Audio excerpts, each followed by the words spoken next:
Mediterranean style diet, okay?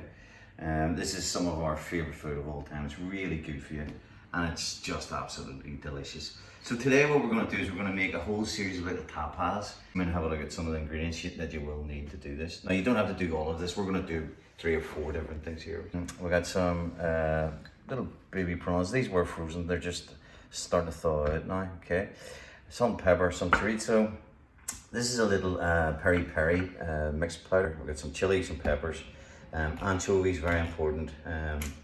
Got some tomatoes, red onion, eggs, potato, lemon, garlic, and shallot. Also, we're going to use a little bit of red tomato sauce, and we're going to use plenty of this. It's like a grapeseed oil, in my opinion, for this type of dish, as good as olive oil. Okay. Now, one thing I will say about tapas is that the bread is very important.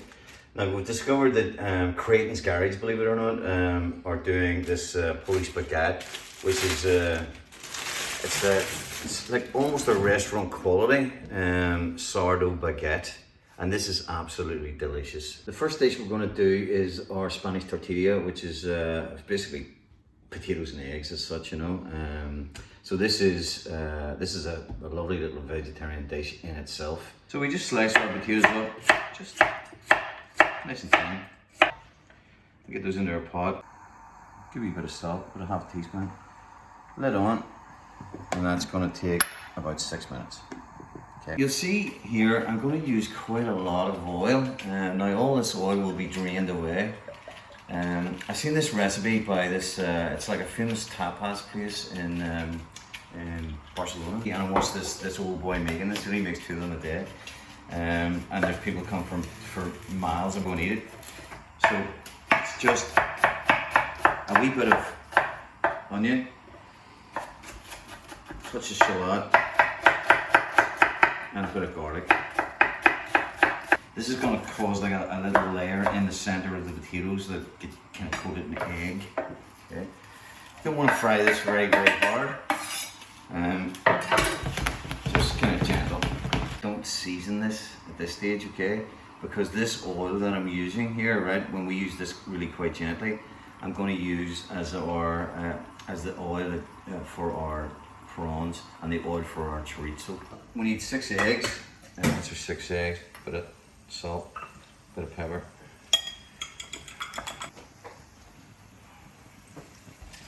And just keep a wee eye on your softening. Just put a knife through it and it just goes through really gently, okay? Looks absolutely perfect as well. Okay, that's lovely and softened up there, okay? Pass that through a sieve. This is good oil, you know, it's really high in good stuff, polyunsaturates, etc. Rosemary, and rosemary, just the smallest wee hint of it with any kind of potato, you know, just adds a lovely little piquance through our egg. Okay. On the bottom, we just add, now this is a cold pan, okay, so we just add a little bit of egg, layering in our potatoes. Okay, these potatoes are perfect. This with just a little bit of crusty bread, absolutely fabulous. Just a wee touch of salt there, a bit of pepper, okay, and then we're going to add some of our onion mix in that, okay, just in the center there. You can see already, you know, the flavors that you're kind of building up there. Okay. And again, another layer of our potato. Another layer of our onion. Our egg goes in. Okay. So just get that down, squeeze it all in. I just like to give it a wee bit of Parmesan, just adds, again, just another layer. Okay. And again, when this gets turned over and this goes on the bottom, the cheese turns sort of crispy. And all we do is pop a lid on, nice and gentle, 5 minutes. This is the really, really awkward, tricky bit, okay? You can see how that has, the egg sort of has it all pretty much cooked underneath that now. It's just a wee bit of raw stuff on the top. So what we need to do is take this and turn it completely over. A bit of fettling. So just get a good spatula, or something like that, into it. Don't worry about that, so it breaks up a wee bit at all. Top.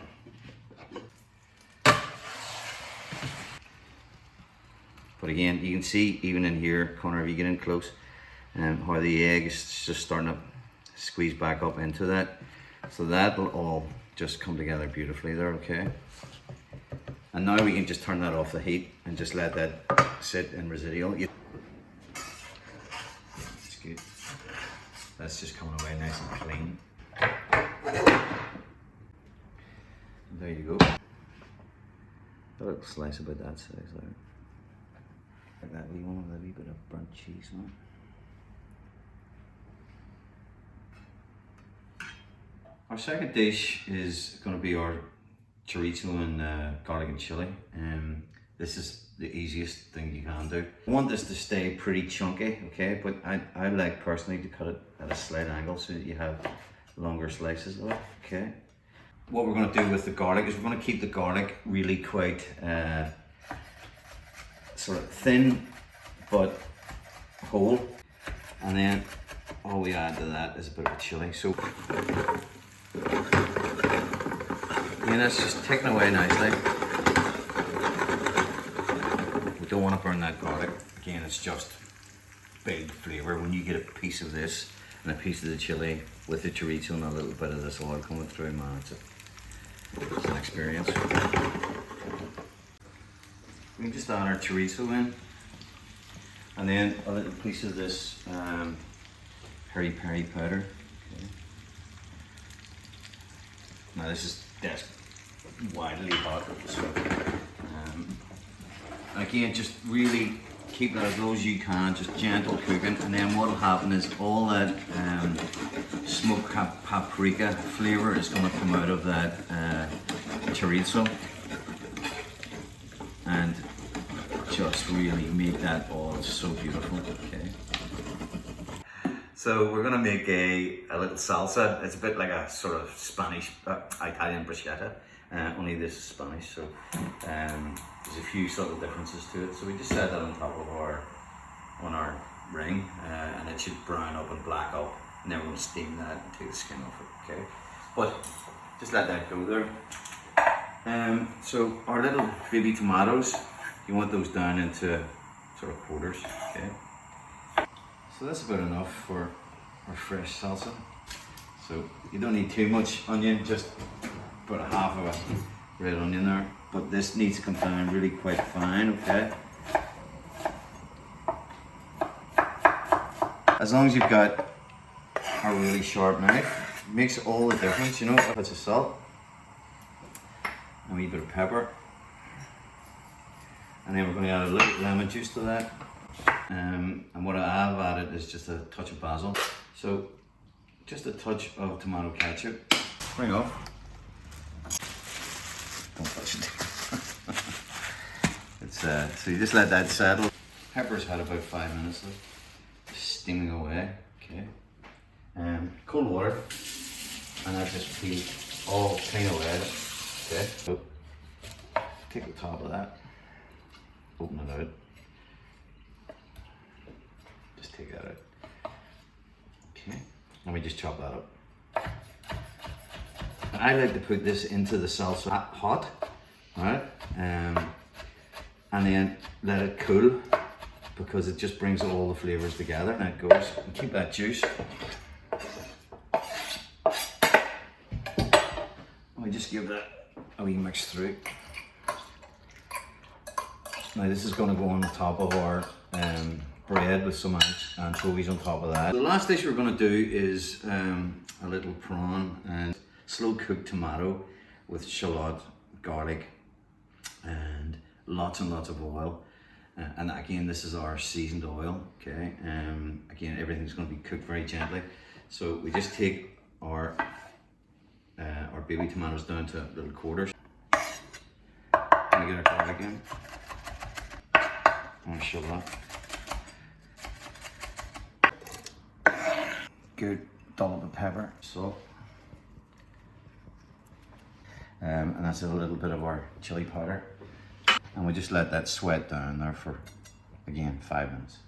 Our tomato is now come down to almost like a little sauce. Okay, a wee bit of basil, and then we add in our prawn.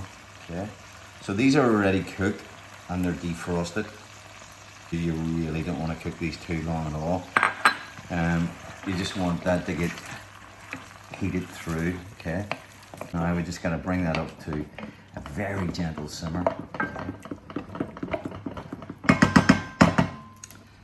And that's that dish. Got a griddle pan on, very hot. Do a few of these here because we're gonna have our lunch. This is one of the benefits of the IH. You get to eat very well. So a touch of our rapeseed. This is not one of your Weight Watchers, Caroline. Well, maybe it is. Just eat one. Give us a few of those little bar marks on it. And onto these little toasts will go our prawn dish and our salsa with an anchovy on top.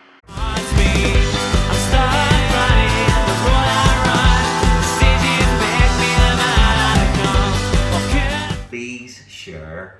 I really appreciate that.